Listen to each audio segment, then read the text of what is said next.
బుగ్గ మీద వెచ్చని సిగ్గు వచ్చినప్పుడు దానిని అడుగు, ఎర్రదనం అంటే చెబుతుంది. పెదవి కొమ్మ పూసిన పువ్వు అందమైన నీ చిరునవ్వు, తెల్ల రంగు అట్టా ఉంటుంది. నీలో నిలువున పులకలు రేగిన వేళ నువ్వే పచ్చని పైరువు అవుతావమ్మా.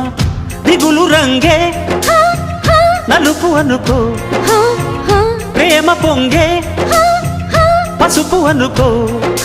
భావాలను గమనిస్తుంటే ప్రతి రంగును చూస్తున్నట్టే, చూపులు ఎవరివైనా చూపించే లోకం ఒకటి. నేస్తమా ఇద్దరి లోకం ఒకటే లేవమ్మా, అందుకే నా కన్నులతో